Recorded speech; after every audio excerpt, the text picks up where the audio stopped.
7 years after he left to study abroad, the boy I'd loved my whole life finally came home to introduce his new girlfriend to his parents. That same week, my doctors finally announced that my 7-year battle with cancer had failed. I could go home to die. When Sherman saw me being wheeled out by my mother, a cruel smirk touched his lips. Well, 7 years, and look at you, he sneered. So pathetic you can't even walk on your own 2 feet. Hearing the contempt in his voice, I just quietly pulled down the sleeve of my jacket, hiding the dense constellation of needle marks on the back of my hand. It's nothing, I said softly. I just fell and broke a bone. He let out another sharp, mocking laugh. Is that so? Well, in that case, since I'm getting married soon, you can be my fiancé's bridesmaid. I managed a faint, calm smile. I can't. I'm going somewhere very far away soon. With that, I patted my mother's hand, a silent signal for her to push me home. As soon as we got home, my mom helped me into bed. It was long before Sherman's mother showed up. She stepped into my room, her eyes darting toward me, her words hesitant. Nina, she began, I have an enormous favor to ask.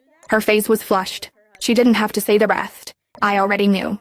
It was the same as 7 years ago. The memory was seared into my mind. The day I was diagnosed, she had burst into my hospital room, her expression a frantic mix of urgency and guilt. I hadn't even had a chance to process the word cancer. I was hysterical, sobbing with terror, when she fell to her knees in front of me.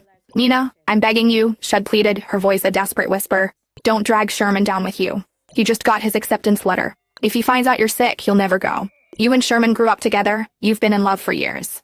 Please, for my sake, don't ruin his future. Break up with him. Please. I've already figured it all out. I've arranged for a boy to meet you. All you have to do is pretend to kiss him downstairs. Let Sherman catch you. Then just break his heart. Because of her words, the first thing I did after my diagnosis wasn't schedule treatments or see a specialist. It was to stage a betrayal. To coldly, cruelly break Sherman's heart and force him out of the country. And now, just as I expected, her voice dropped to a conspiratorial, guilt-laden whisper. Nina, don't blame me. I have no choice. Sherman's new girlfriend, they were classmates through his master's and PhD programs. They're a perfect match in every way. I can't let such a perfect marriage fall apart.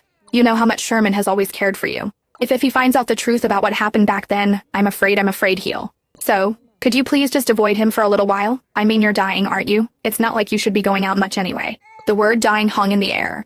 My mother, who had been quietly organizing my medical supplies, slammed a package of adult diapers onto the bed in a flash of fury. Seeing the rage in her eyes, I quickly grabbed her arm, my touch a weak, placating gesture. Only then did I turn back to Sherman's mother, my voice steady. I can promise you I won't tell Sherman the truth about what happened 7 years ago, I said. But I can't promise I won't see him. I couldn't.